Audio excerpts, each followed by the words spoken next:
Notre nouvelle série 20h Week-end maintenant consacrée à l'acte de naissance d'un génie. À quel moment un artiste s'est révélé? À partir de quelle œuvre sa vie a basculé? Premier épisode ce soir avec Pablo Ruiz qui a 19 ans, à son arrivée à Paris, a déjà tout d'un jeune prodige. Il va bientôt pouvoir signer Picasso. Marie Bérurier, Jean-Marie Lecartier. Avec lui, le moindre dessin a l'air tellement facile à faire. Quand il meurt, Pablo Picasso laisse plus de 70 000 œuvres. Il a tout créé, tout inventé. Il est considéré comme un génie de la peinture.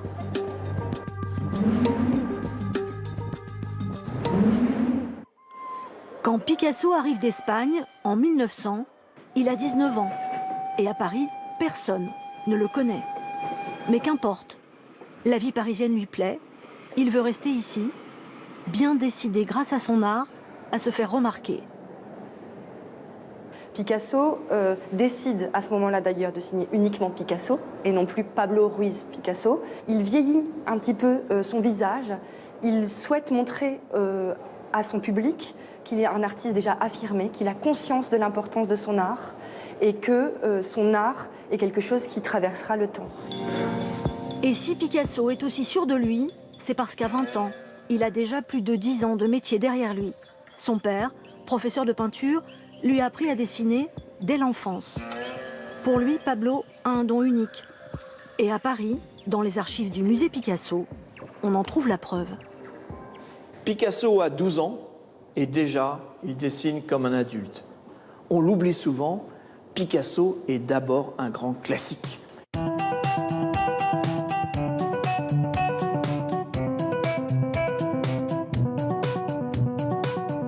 Aujourd'hui encore, cette incroyable virtuosité fascine toujours autant son petit-fils. Il avait d'énormes talents et possibilités qui laissaient bouche bée une grande partie des jeunes artistes ou même de son père qui lui-même était artiste. Mais avec sa période bleue déclinée sur des dizaines de tableaux, finit le classicisme. À 20 ans, Picasso invente un style totalement nouveau.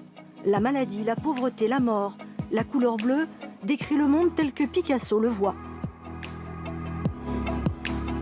Certes, le bleu a une signification symbolique déjà au XIXe siècle. On la voit dans beaucoup de tableaux de ses prédécesseurs. Mais c'est la première fois qu'un artiste s'en empare et en fait une couleur unique dans sa peinture. Après le bleu, deuxième séisme. 4 ans plus tard, Picasso vire au rose. La couleur du bonheur. À cette époque, il est amoureux et déjà considéré comme un génie par le monde artistique.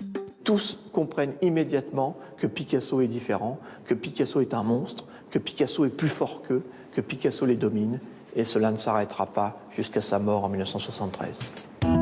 En 1907, à 26 ans, Picasso, l'homme pressé, va encore une fois tourner la page et inventer le cubisme. Avec les Demoiselles d'Avignon, il révolutionne définitivement la peinture et laisse une trace indélébile dans l'histoire de l'art.